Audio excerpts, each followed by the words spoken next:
안녕하세요. 아빠 매너티입니다. 오늘은 카누 4분기 실적 정리를 해보겠습니다. 카누 2023년 연간 매출은 0.9밀리언 달러입니다. 아직 매출 원가가 판매가보다 높은 상황이고요. 그나마 영업 적자를 거의 절반 줄였습니다. 비용을 보면 연구 개발비를 2배 이상 줄였습니다. 2023년 4분기 매출은 0.4밀리언 달러로 3분기 0.5밀리언 달러보다 적게 나왔습니다. 지금까지 기사들을 통해 많은 기업들과 계약을 체결해서 매출이 좀 더 많이 나올 줄 알았는데 생각보다 많이 났네요. 3분기 매출이익률이 마이너스 74%였는데 4분기는 마이너스 300%입니다. 영업적자 폭도 커졌는데 모든 비용이 3분기보다 더 증가했습니다. 인베스팅닷컴 기준으로 매출은 시장 예측치보다 절반 가까이 못 미치고 EPS는 상회했는데요. 주가는 27% 하락으로 마감을 하게 됩니다. 매출이 기대보다 낮은 것도 영향이 있을 것이고 기사를 찾아보니 비용에 문제가 있는 것 같은데요. 비용 안에 CEO 토니 아쿨라 개인 제트기 임대료가 1.7밀리언 달러고 텍사스 사무실 공유 서비스 지원 금액 1.7밀리언 달러라고 합니다. 두 금액을 합치면 매출의 4배가 되는 셈인데요. 특히 제트기 사용료가 논란이 되는 것 같고 한 매체는 카누에게 답변을 요청하기도 했다네요. 올해 비용을 줄였다고 하지만 지금처럼 돈이 부족한 상황에서 저 정도 금액을 쓰는 게 맞는지 모르겠습니다. 이제 생산과 인도량을 보겠습니다. 2023년은 총 22대를 생산했고 12대를 인도했다고 하는데요. 3분기에는 나사에 3대를 인도했고 4분기에 일부 나사에 공급하고 나머지는 상업용으로 9대가 인도되었으며 남은 10대는 국제 고객을 위한 데모 및 판매용을 남겨둔 것 같습니다. 그런데 3분기에 3대 판매한 매출보다 4분기에 9대 판매한 매출이 더 낮은데 왜 그런지는 궁금하네요. 재무 상태를 보면 분기에 부채 비율이 223%였는데 4분기에 자금을 조달받아서 117%까지 줄인 상황입니다. 하지만 여전히 현금은 많이 부족한 상태네요. 유동성은 3분기보다 1% 높아졌는데 큰 의미는 없을 것 같습니다. 여전히 현금성 자산이 턱없이 부족한 상태입니다. 현금 흐름을 보면 영업현금 유출폭을 줄였지만 2023년도 꾸준히 자금을 조달받고 있습니다. 4분기에도 80밀리언 달러 재무현금이 유입되었어요.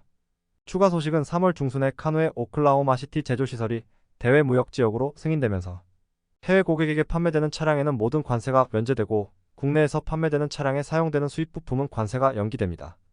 이렇게 되면 해외 판매는 비용을 최대 5% 낮출 수 있고 국내 판매는 세금이 연기되기 때문에 운전자본의 여유가 더 생길 수 있습니다.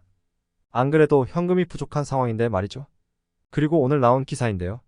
자지라라는 페인트 기업과 계약을 맺었는데 2024년에 20대를 구매하고 나중에 180대를 추가 구매할 수 있는 계약입니다.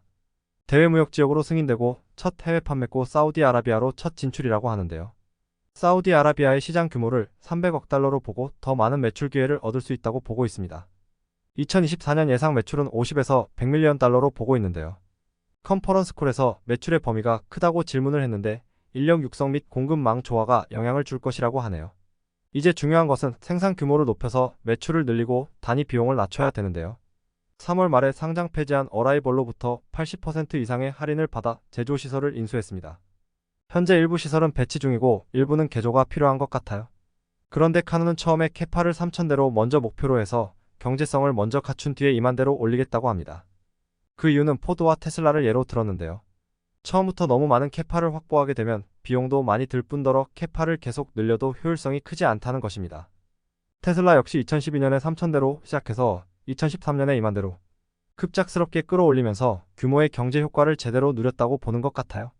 제 생각은 틀린 말은 아니지만 어차피 자금이 부족해서 2만대를 바로 하고 싶어도 못하지 않을까 하는 생각도 듭니다. 마지막으로 차트와 주가를 보고 마무리하겠습니다.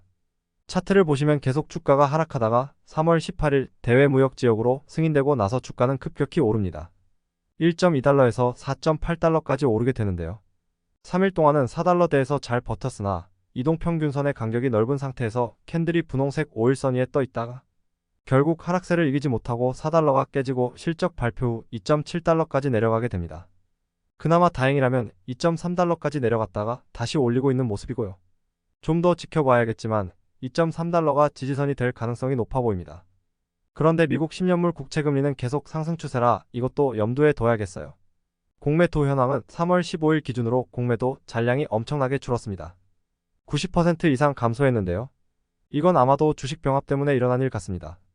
1대 23으로 병합돼서 2월 말 수량을 23으로 나누면 680만 주 정도로 오히려 잔고가 늘어난 것으로 보입니다. 확실하지 않으니 이건 좀 지켜봐야겠네요. 정리하면 매출 부진과 CEO, 제트기 비용 논란, 그리고 캐파도 3,000대를 거쳐서 2만 대로 간다는 부분이 주가 하락의 요인으로 보입니다. 아무리 수주를 많이 받아도 빨리 만들어서 팔지 못하면 큰 의미가 없으니까요. 그래도 대외 무역 지정, 오클라호마 시티 자금 지원 등 환경적인 측면에서 도와주는 부분이 있으니 좀 더 기다려볼 수 있지 않나 생각이 듭니다. 오늘 준비한 내용은 여기까지고요. 시청해주셔서 감사합니다.